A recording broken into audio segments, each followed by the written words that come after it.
जय श्री राम दोस्तों, वॉक पे चर्चा में आपका स्वागत।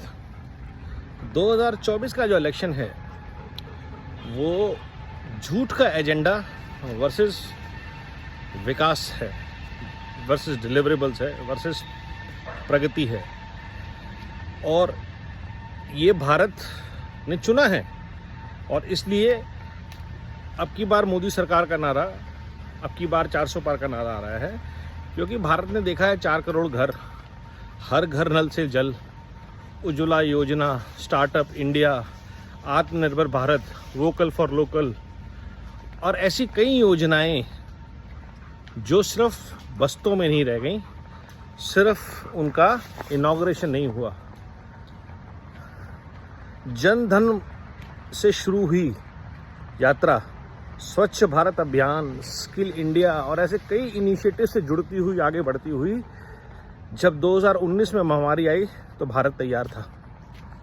In spite of lockdown of almost an year, आज भारत दुनिया की सबसे ताकतवर उभरती हुई अर्थव्यवस्था है, नंबर 5 में, प्रथम 5 में।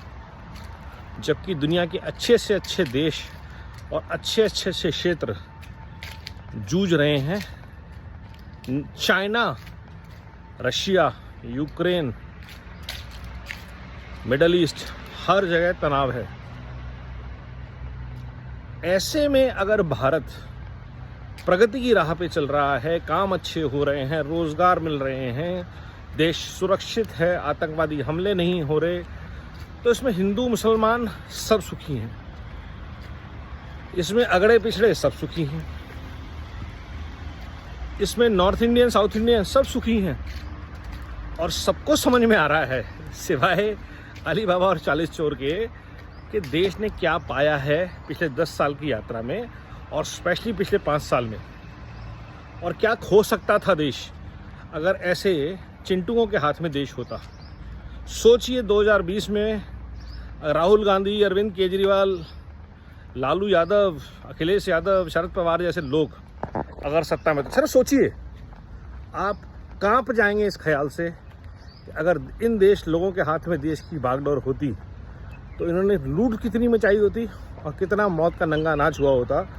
क्योंकि किसी को आप ब्लेम नहीं कर सकते, ये महामारी चल रही है, अकाल भी पड़ेगा, लोगों को खाना भी नहीं मिलेगा, करोड़ों लोग मर जाएंगे। हम क्या करें, पूरी दुनिया का ये हाल है। और तभी हम एक्सक्यूज़ देते कि इतनी बड़ी आबादी में अगर 2, 4, 5 करोड़ लोग मर गए तो क्या कर सकते हैं, ऐसी महामारी पहले भी आई थी। लेकिन ऐसा हुआ नहीं।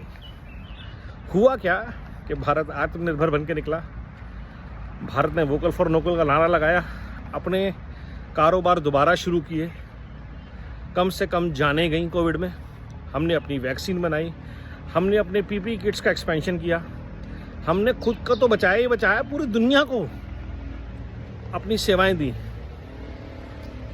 और भारत ने जो डिजिटल पेमेंट इंफ्रास्ट्रक्चर खड़ा किया था, उसके बेसिस पे हर जगह पैसे पहुंचाने में सहूलियत रही।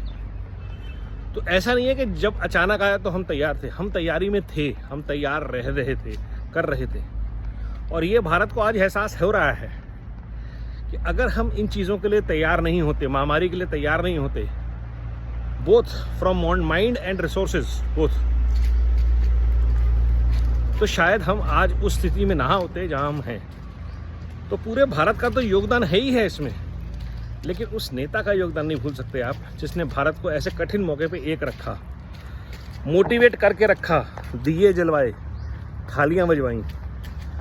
थालियां बजाने से कोरोना नहीं भागता है, हमको भी पता है।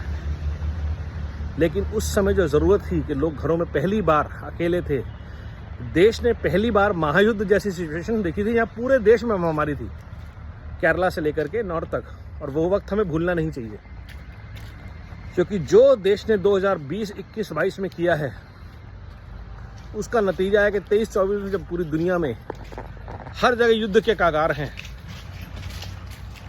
ईरान के प्रेसिडेंट का हेलीकॉप्टर क्रैश हो गया, वर्ल्ड वॉर की सिचुएशन फिर से बढ़ गई मिडिल ईस्ट में।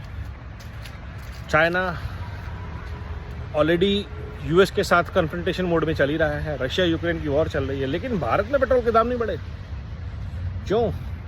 ये भारत की फॉरेन पॉलिसी का बहुत अच्छा एग्जाम्पल है। और आज अगर मणिशंकर अय्यर होते तो याद रखिएगा उन्होंने रिलायंस के कुएं बंद करवा दिए थे ताकि जो उनका समझौता मिडल ईस्ट से हुआ है वो हैम्पर ना हो। जो देश को पहले रखेगा उसको भारत आगे रखेगा, और ये भारत ने ठान लिया था, और यही 4 जून को आने वाला है। और 4 जून के बाद इस इकोसिस्टम को समझ में आएगा कि भारत ने क्या चुना, इनको सब पता तो ऑलरेडी है।